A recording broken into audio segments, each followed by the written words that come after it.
Hello friends, welcome to our YouTube channel brain for code learning.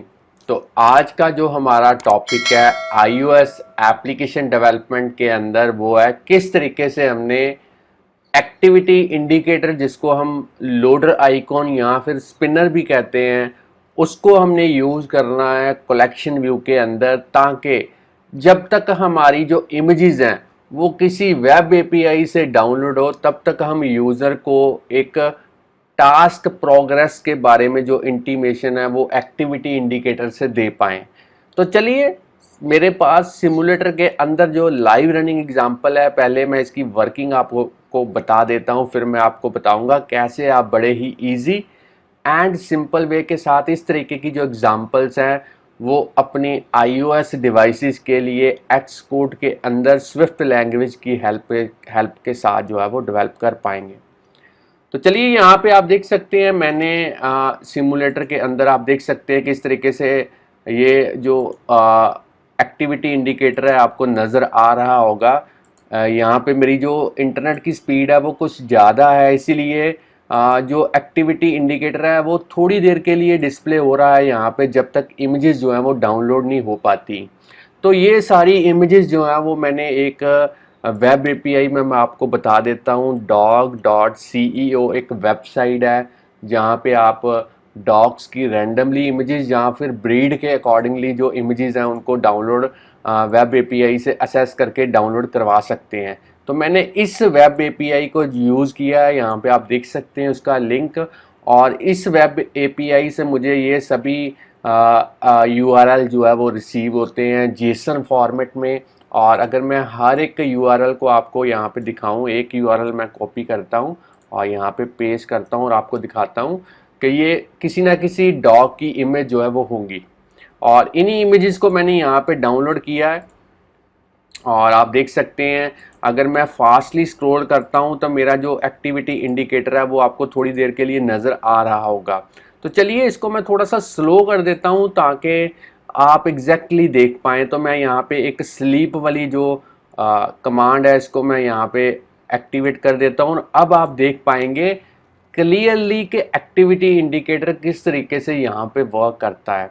तो मैंने थोड़ी सी app को स्लो डाउन कर दिया है ताकि आपको क्लियरली यहाँ पे पता चल पाए। तो यहाँ पे आप देख सकते हैं, जब तक इमेज जो है वो डाउनलोड होगी वेब एपीआई से, तब तक हमारा जो एक्टिविटी इंडिकेटर है वो शो होगा एज ए लोडिंग आइकॉन। तो काफ़ी सारी एप्लीकेशंस के अंदर इस तरीके की जो रिक्वायरमेंट जो है वो रहती है, ताकि यूज़र को पता चल पाए कि कुछ ना कुछ बैकग्राउंड पे जो प्रोसेसिंग है वो अभी चल रही है, हमारा जो ऐप है वो हैंग नहीं हुआ है। तो फ्रेंड्स, ये है हमारी आज की एग्ज़ाम्पल जो हमने डेवलप करनी है, और इसमें हमने कलेक्शन व्यू की हेल्प भी ली है ताकि डेटा को हम ग्रिड की फॉर्म के अंदर जो है वो डिस्प्ले करवा पाएँ। ये तो थी बात प्रैक्टिकली एग्जाम्पल की कैसे वर्क करती है एग्जाम्पल। अब मैं थ्योरी के रिलेटेड एक दो टर्म्स आपको बताना चाहता हूँ, क्योंकि मेरे जितने भी वीडियो ट्यूटोरियल्स हैं मैंने सभी एप्लीकेशन की डेवलपमेंट स्टार्ट करने से पहले थोड़ी थ्योरी आपको बताने की हमेशा ही कोशिश की है, ताकि इन टर्म्स को आप गूगल पे सर्च करके कुछ एक्स्ट्रा भी जो है वो इन्हांस कर पाएँ अपनी नॉलेज। तो सबसे पहला जो कंपोनेंट इस एप्लीकेशन में मोस्ट इम्पॉर्टेंट है वो है यूआई कलेक्शन व्यू। तो iOS के अंदर ये एक बिल्ट इन क्लास है जिसको डिज़ाइन किया गया है इस पर्पस के लिए, ताकि आप ordered collection of data items को मैनेज कर पाएँ और उन्हें प्रेजेंट कर पाएँ एक कस्टमाइजेबल लेआउट की फॉर्म के अंदर। तो जो कलेक्शन व्यू है ये हमें काफ़ी अच्छा फ्लेक्सिबल वे प्रोवाइड करता है, ताकि कंटेंट हम यूज़र को बहुत ही अच्छे वे के साथ प्रेजेंट कर पाएँ। वर्किंग इसकी सेम उसी तरीके से है जैसे हमने टेबल व्यू में डेटा किसी डेटा सोर्स से लेके आते हैं और उसको डिस्प्ले करवाते हैं as a scrolling list of items की फॉर्म के अंदर। और कलेक्शन व्यू में भी हम डेटा जो है वो किसी डेटा सोर्स से पिक करते हैं और उसे डिस्प्ले करवाते हैं with the help of cell layout and supplementary view. तो जब भी आपको कहीं पे भी डेटा को ग्रिड की फॉर्म के अंदर डिस्प्ले करवाने की ज़रूरत पड़ती है, या फिर आप कस्टम लेआउट यूज़ करना चाहते हैं, तो आप कलेक्शन व्यू की जो हेल्प है वो ले सकते हैं। अब बात करते हैं एक्टिविटी इंडिकेटर की। तो काफ़ी बार हमें एप्लीकेशन के अंदर किसी भी व्यू कंट्रोलर में लोडर आइकॉन को डिस्प्ले करवाने की जो ज़रूरत है वो पड़ती है, और इसको डिस्प्ले करवाने के लिए हम iOS के अंदर एक क्लास को यूज़ करेंगे जो कि है UI activity indicator view class. तो बेसिकली ये एक ऐसा व्यू हमें प्रोवाइड करता है जिससे यूज़र को पता चल पाए कि टास्क जो है वो इन प्रोसेस है, और जो एक्टिविटी इंडिकेटर की जो एनिमेशन है वो हम कुछ मेथड्स की हेल्प के साथ जो है वो हम जो है कंट्रोल कर सकते हैं। तो यहाँ पे दो आप देख सकते हैं मेथड्स फंक्शंस, पहला है स्टार्ट एनिमेटिंग और दूसरा है स्टॉप एनिमेटिंग। तो यहाँ पे मैं आपको बात बताना चाहता हूँ कि आप ऐसी प्रॉपर्टीज़ को भी सेट कर सकते हैं कि जब आपका जो एप्लीकेशन के अंदर एक्टिविटी इंडिकेटर है वो स्टॉप करें उसकी एनिमेशन, तो वो ऑटोमेटिकली जो है वो हाइड हो जाए। ऐसी सेटिंग्स भी हम कर सकते हैं, और जो कलर है, कलर है एक्टिविटी आइकॉन का, वो भी हम अपने अकॉर्डिंगली जो है वो सेट कर सकते हैं। तो चलिए फ्रेंड्स, ये तो थी बात थ्योरी के रिलेटेड एक दो टर्म्स की। अब हम देखेंगे प्रैक्टिकली इस एग्जांपल को हमने कैसे इम्प्लीमेंट करना है। तो प्रैक्टिकली इम्प्लीमेंट करने के लिए एग्जांपल मैं सबसे पहले इस प्रोजेक्ट को स्टॉप कर देता हूँ, इस पूरे प्रोजेक्ट को मैं क्लोज़ कर देता हूँ। एक नए प्रोजेक्ट के साथ इसकी जो इम्प्लीमेंटेशन है वो हम शुरू करेंगे। यहाँ पे प्रोजेक्ट, एक नया प्रोजेक्ट लेंगे, एक्सकोड के अंदर सिंगल व्यू ऐप डेवलप करेंगे, और प्रोडक्ट नेम के अंदर आज की एग्जांपल का जो भी नेम आप देना चाहते हैं वो यहाँ पे रख सकते हैं। तो मैं यहाँ पे डायरेक्टली लिख देता हूँ activity indicator collection view dog web API.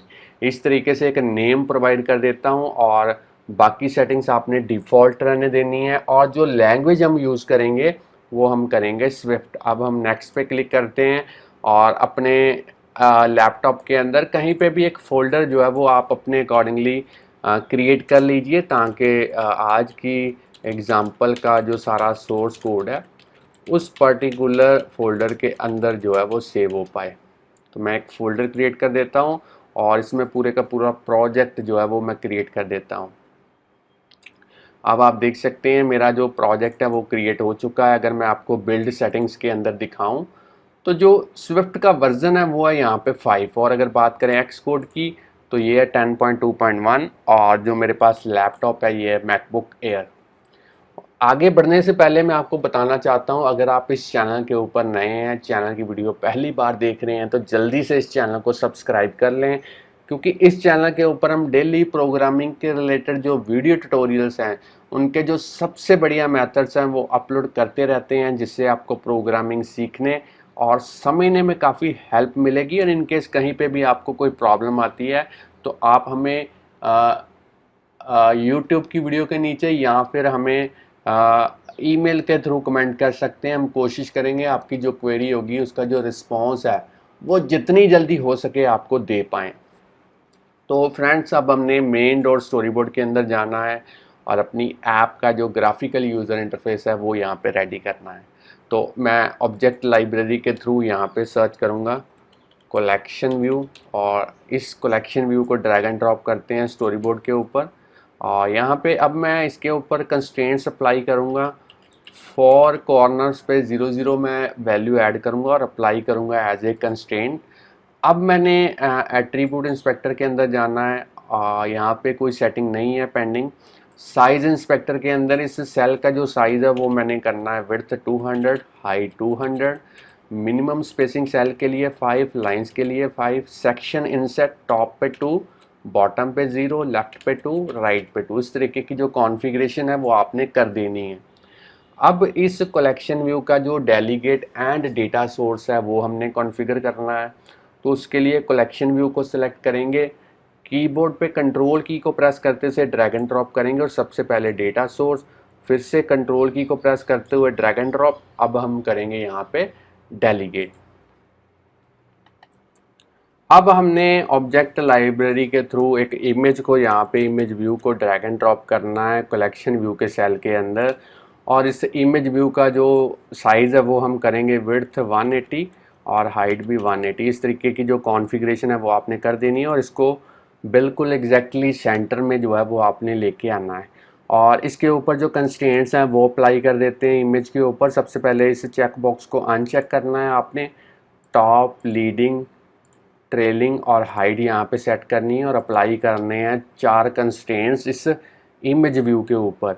अब हमने इस इमेज व्यू का आईबी आउटलेट क्रिएट करना है, मगर आईबी आउटलेट क्रिएट करने से पहले मैं यहाँ पे एक कलेक्शन व्यू सेल की जो सब क्लास है वो क्रिएट करूँगा।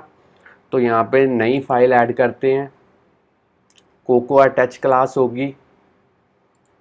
अब आपने यहाँ पे सुपर क्लास जो है वो यहाँ पे देखना है कि यही क्लास हो, UI collection view cell class, और ऊपर जो क्लास का नेम है वो आप अपने अकॉर्डिंगली कोई भी नाम जो है वो आप रख सकते हैं। आप इसे क्रिएट करेंगे प्रोजेक्ट के अंदर। तो मेरी जो यहाँ पे कस्टम क्लास है वो बन चुकी है। अब हमने इसकी कनेक्टिविटी करनी है अपने कलेक्शन व्यू सेल के साथ। तो मैं यहाँ पे कलेक्शन व्यू का जो कलेक्शन व्यू सेल है इसको सिलेक्ट करूँगा, आइडेंटिटी इंस्पेक्टर में जाऊँगा, यहाँ पे जो क्लास हमने क्रिएट की है उसका थोड़ा सा नेम लिखने की कोशिश करनी है। एक्स कोड ऑटोमेटिकली पूरे का पूरा नेम जो है वो फैच कर लेगा, एंटर प्रेस करना है। और अब आपने एट्रीब्यूट इंस्पेक्टर के अंदर जाने के बाद इस सेल का जो आइडेंटिफायर का नेम है वो यहाँ पे प्रोवाइड करना है। नेम आइडेंटिफायर का आप कोई भी ले सकते हैं, बस आपको जो नेम यहाँ पे लिया होगा आपने वही नेम आपको कोडिंग में जब इसकी रिक्वायरमेंट पड़ेगी तब आपको यूज़ करना पड़ेगा, सेम नेम। अब हमने इमेज व्यू का आईबी आउटलेट क्रिएट करना है, तो मैं अपना जो फेवरेट मेथड है असिस्टेंट एडिटर उसी की हेल्प लूँगा।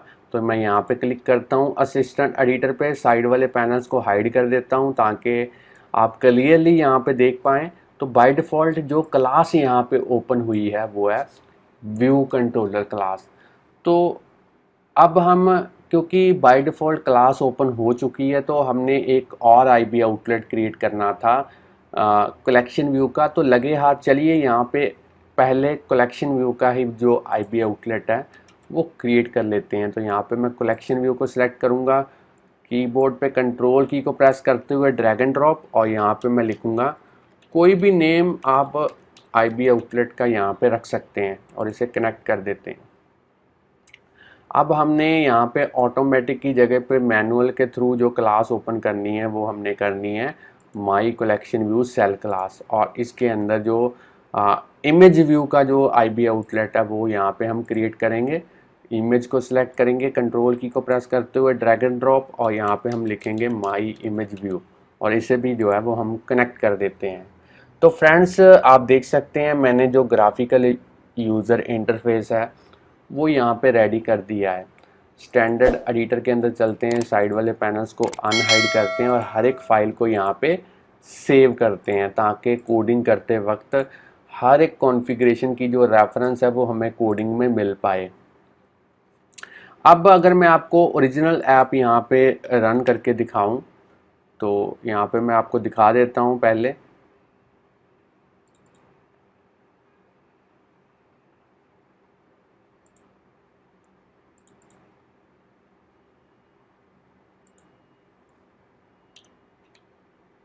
तो 193 थी, यहाँ पे आप देख सकते हैं इस तरीके की हमारी ऐप थी। और आप देख सकते हैं हमने जो इमेजेस डाउनलोड करवाई हैं वो किसी वेब एपीआई से करवाई हैं। तो आप यहाँ पे देख सकते हैं इस वेब एपीआई को मैंने यूज़ किया है, और जो इसकी आउटपुट होगी, जो ये वेब एपीआई हमें डेटा रिटर्न करेगी वो कुछ इस टाइप का होगा। बेसिकली इमेजेस के यूआरएल होंगे, इन्हीं को यूज़ करके हम इमेजेस को 1 बाय 1 डाउनलोड करवाएंगे इंटरनेट से और इसे डिस्प्ले करवाएंगे कलेक्शन व्यू के अंदर। तो इस डेटा को अपने ऐप में यूज़ करने के लिए हमें एक स्ट्रक्चर की जो है वो ज़रूरत पड़ेगी। तो इसलिए मैं यहाँ पे एक स्ट्रक्चर क्रिएट करता हूँ, नई फाइल, स्विफ्ट फाइल, नेक्स्ट पे क्लिक करेंगे। फाइल का नेम रख देते हैं डॉग डेटा, कोई भी आप नेम असाइन कर सकते हैं। इसे क्रिएट कर देते हैं प्रोजेक्ट के अंदर। साइड वाले पैनल्स को मैं हाइड कर देता हूँ और यहाँ पे मैं लिखता हूँ स्ट्रक डॉग डेटा। अब हमने यहाँ पे कोडेबल प्रोटोकॉल को यूज़ करना है, क्योंकि जो डेटा हमें रिसीव होगा वो जेसन फॉर्मेट में होगा, मगर ऐप में जो डेटा हमने यूज़ करना है वो बेसिकली स्ट्रक्चर फॉर्मेट में होगा। तो इनकी जो कन्वर्जन है, जेसन से स्ट्रक्चर में जो कन्वर्जन है, वो हमें यही जो कोडेबल प्रोटोकॉल है ये प्रोवाइड करेगा। अब हमने इसकी प्रॉपर्टीज़ यहाँ पे मेंशन करनी है। मैसेज स्ट्रिंग टाइप की एरे होगी, स्टेटस जो है वो स्ट्रिंग टाइप का होगा यहाँ पे। तो आपने कोशिश करनी है प्रॉपर्टीज़ के जो नेम्स हैं वो एग्जैक्टली सेम यूज़ करने हैं जैसे नेम यहाँ पे यूज़ किए गए हैं। मैं आपको दिखा देता हूँ। आप देख सकते हैं यहाँ पे मैसेज और स्टेटस दो कीज़ के जो है वो नेम है, तो सेम नेम मैंने स्ट्रक्चर के अंदर इन प्रॉपर्टीज़ के लिए जो है वो यूज़ किए हैं। अब हमने व्यू कंट्रोलर के अंदर जाना है, तो मैं इसको पहले सेव कर देता हूँ। व्यू कंट्रोलर में अब जाएंगे और यहाँ पे जो अगली कॉन्फ़िगरेशंस हैं, जो कोडिंग है वो हम करेंगे। तो यहाँ पे एक ऑब्जेक्ट क्रिएट करते हैं स्ट्रक्चर का, डॉग डेटा नाम का। इसे ऑप्शनल कर देते हैं अभी के लिए। एक एरे क्रिएट करेंगे इमेज ऑल लिंक्स नाम की, जो कि एक स्ट्रिंग एरे होगी जिसमें हम सभी इमेजेस के जो यूआरएल हैं वो स्टोर करवाएंगे। अब हमने एक क्योंकि वेब एपीआई से डेटा हमने फैच करना है और उसे हमने कन्वर्ट करना है स्ट्रक्चर फॉर्मेट में, तो उसके लिए एक अलग से जो फंक्शन है वो हम यहाँ पे रेडी करेंगे। फंक्शन फैच डेटा नाम का, और इसमें हम लिखेंगे लेट यूआरएल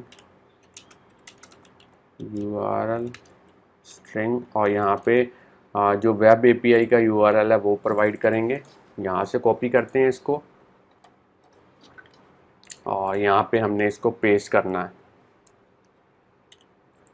अब हमने एक डेटा टास्क क्रिएट करनी है, तो यहाँ पे एक टास्क क्रिएट करते हैं यूआरएल सेशन की हेल्प के साथ, शेयर्ड डॉट डेटा टास्क, और यहाँ पे इसको विद में यूआरएल पास करेंगे फोर्सली अनअप करके।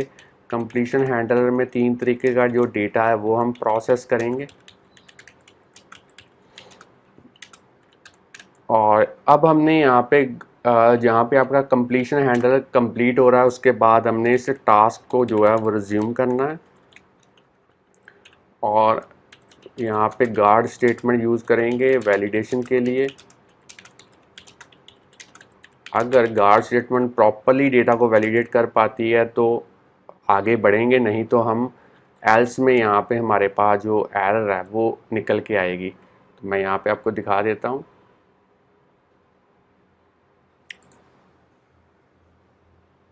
यहाँ पे मैं कर देता हूँ error occurred while assessing web API, और यहाँ पे करेंगे रिटर्न। चलिए, अब हमने एक ऑब्जेक्ट यहाँ पे और लेना है और वो भी होगा ऑप्शनल टाइप का। अब हमने डू स्टेटमेंट यहाँ पे यूज़ करनी है ताकि डेटा जो हमें रिसीव हुआ है वेब एपीआई से उसको हमने डिकोड करना है, स्ट्रक्चर फॉर्मेट में कन्वर्ट करना है। तो डू में अगर कोई एरर आती है तो कैच ब्लॉक के थ्रू से पकड़ेंगे और कैच ब्लॉक में एरर मैसेज यहाँ पे प्रिंट करवाएंगे, error while decoding Jason into Swift structure, और स्ट्रिंग इंटरपोलेशन के थ्रू एरर जो है वो यहाँ पे डिस्प्ले करवाएंगे। और डू ब्लॉक के अंदर हम डिकोडिंग करेंगे डेटा की जेसन डिकोडर की हेल्प के साथ।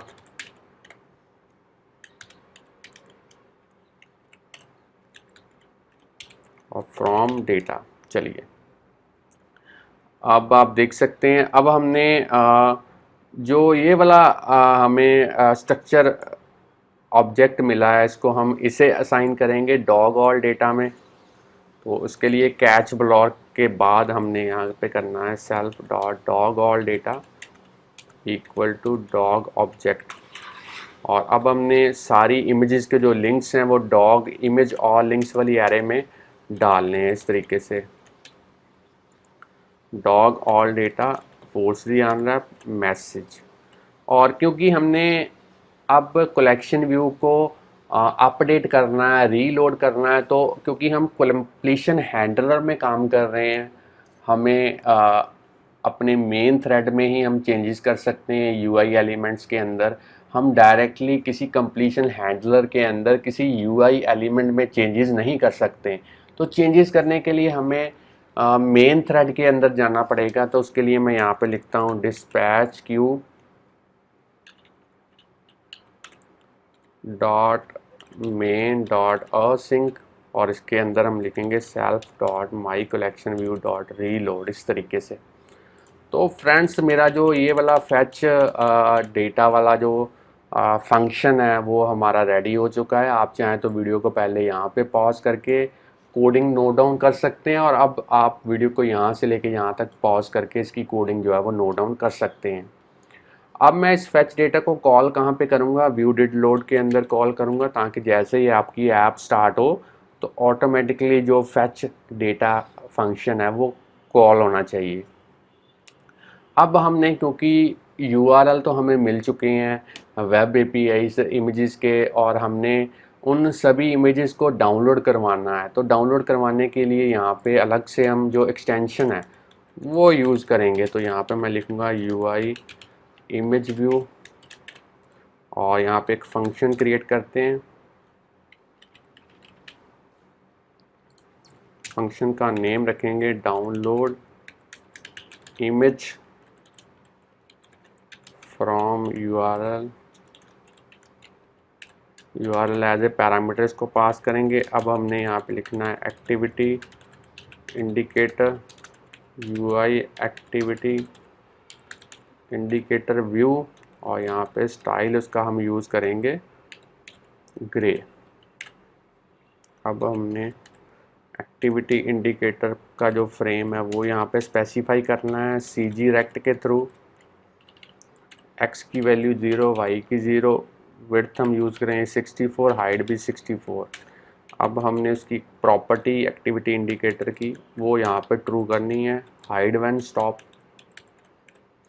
अब हमने एक्टिविटी इंडिकेटर की स्टार्ट करनी है एनिमेशन। अब हमने एक्टिविटी इंडिकेटर को बिल्कुल सेंटर में अलाइन करना है, तो उसके लिए CG पॉइंट की जो हेल्प है वो लेंगे, और यहाँ पे XY की जो वैल्यू है वो यहाँ पे इस तरीके से निकल के आएगी, frame dot size dot width divided by 2। और इसी तरीके से Y की वैल्यू हम लेंगे self dot frame dot size dot height, इस तरीके से डिवाइडेड बाय 2। चलिए, अब हमने इसे ऐड करना है एज ए सब व्यू, किसमें, इमेज व्यू के अंदर, एक्टिविटी इंडिकेटर। और इमेज व्यू का जो कंटेंट मोड प्रॉपर्टी है उसको हम करेंगे स्केल टू फिल। अब हमने डेटा टास्क यहाँ पे क्रिएट करनी है यूआरएल सेशन के थ्रू।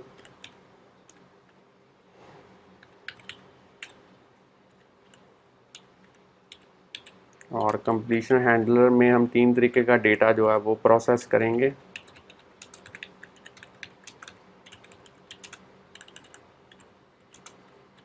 और जहाँ पे कंप्लीशन हैंडलर आपका बंद हो रहा है उसके बाद आपने डेटा टास्क को करना है रिज्यूम।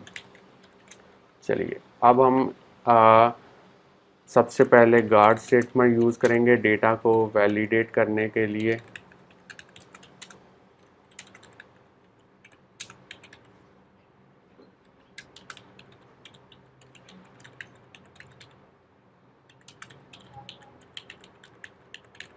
और उसका स्टेटस कोड सबसे पहले वैलिडेट करेंगे, इक्वल टू 200 होना चाहिए। दूसरा हम उसकी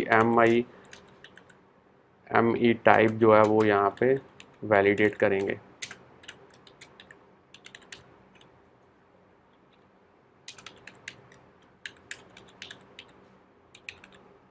हैज़ प्रीफिक्स से भी देखेंगे कि वो बिल्कुल इमेज ही हो, और उसके बाद में डेटा को वैलिडेट करेंगे।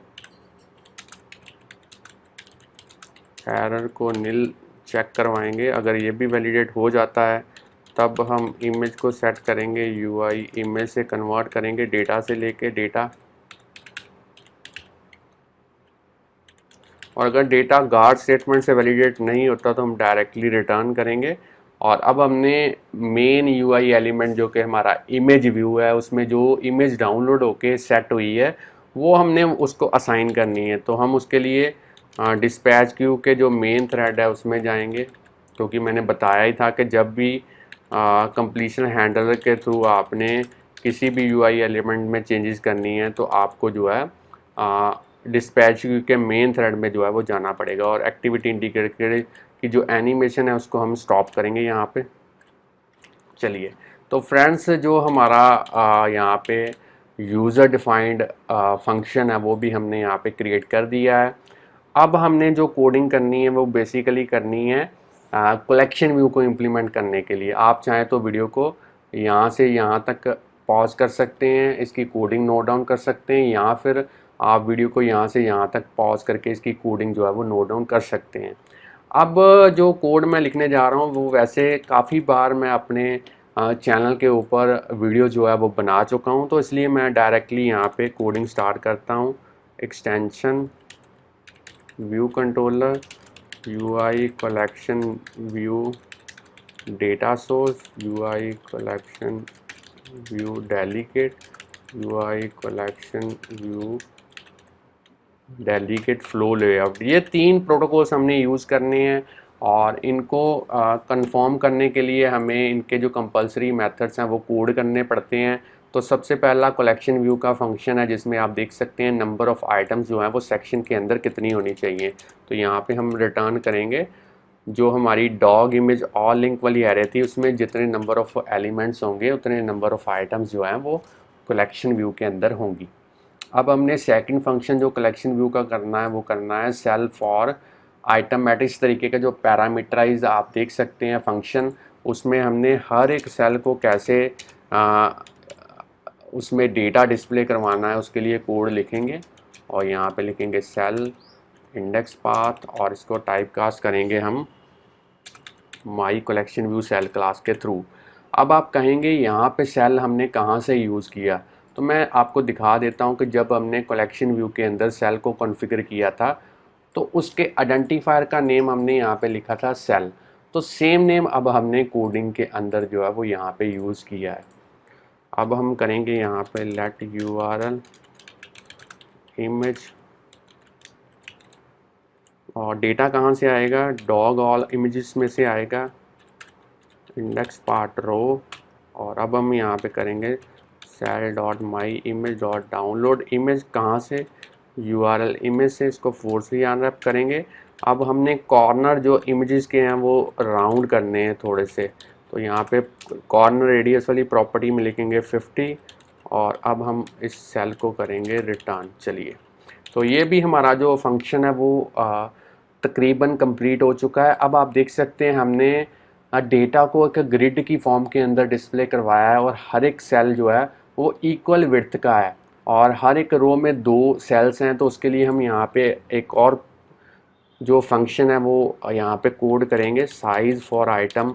इस तरीके से आपने लिखना है और एंटर प्रेस करना है और इसमें हम कोड लिखेंगे let size equal to collection view dot frame dot उसकी जो साइज़ है डॉट उसकी जो विड्थ है उसमें 10 की पैडिंग ऐड करेंगे और -2 करेंगे 2 सेल्स में कन्वर्ट करने के लिए हर एक रो को CG साइज़ और इसको विड्थ एंड हाइट जो है वो प्रोवाइड करेंगे साइज़ और यहाँ पे भी साइज़। चलिए, तो फ्रेंड्स ये भी हमने जो है कोड कर दिया है पूरी तरह।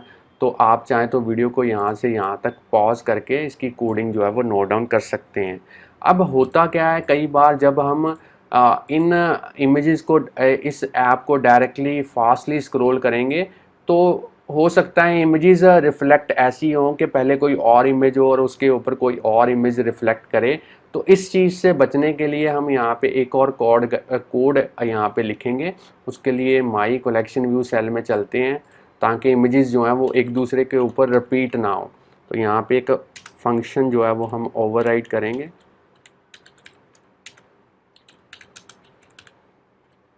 और यहाँ पे करेंगे प्रिपेयर फॉर यूज़। कहने का मतलब सेल में डेटा डिस्प्ले करवाने से पहले ही हम जो पुरानी इमेज है उसको हम नील करेंगे यहाँ पे, ताकि ओल्ड इमेज जो है वो डिस्प्ले ना हो। तो फ्रेंड्स, अब हमारी जो ऐप का कोड है वो बिल्कुल रेडी है। अब हम इसको एक बार सेव करते हैं और इसे बिल्ड एंड रन करके देखते हैं किस तरीके से इसकी जो आउटपुट है अब निकल के आएगी। तो मैं इसे बिल्ड एंड रन करता हूं और देखते हैं कैसे हमारी जो नई ऐप है वो वर्क करती है। तो ऐप जो है वो विदाउट एनी एरर जो है वो सक्सेसफुली बिल्ड हो चुकी है। तो यहाँ पे आप देख सकते हैं जो इमेजेस हैं वो प्रॉपरली जो है वो डिस्प्ले हो चुकी हैं कलेक्शन व्यू के अंदर। अब मैं इसको फास्टली स्क्रॉल करता हूँ तो आप देख सकते हैं जो मेरा यहाँ पे एक्टिविटी इंडिकेटर है वो भी यहाँ पे डिस्प्ले हो चुका है। तो फ्रेंड्स, ये थी हमारी आज की एग्जांपल जिसमें हमने देखा कि किस तरीके से कलेक्शन व्यू के अंदर हमने डेटा जो है वो वेब एपीआई से लेके आना है, इमेजेस को डाउनलोड करवाना है, और जब तक इमेजेस डाउनलोड होती हैं तब तक हमने जो एक्टिविटी इंडिकेटर है उसको डिस्प्ले करवाना है। तो फ्रेंड्स, अगर आपको आज की एग्जांपल अच्छी लगी है तो जल्दी से वीडियो को लाइक कीजिए। अगर और भी वीडियोस हमारे चैनल के ऊपर आप इसी तरीके से देखना चाहते हैं तो चैनल को सब्सक्राइब करना मत भूलिए, बेल आइकॉन को प्रेस कीजिए, ताकि हर एक वीडियो जब भी हम अपलोड करें तो उसका जो नोटिफिकेशन है वो उसी टाइम पे आपके पास जो है वो पहुंच पाए। और चैनल के साथ बने रहिए, वीडियोस देखते रहिए, प्रोग्रामिंग सीखते रहिए। Thanks friends for watching our videos. मिलते हैं नेक्स्ट वीडियो के अंदर किसी नए टॉपिक के साथ। तब के लिए बाय बाय।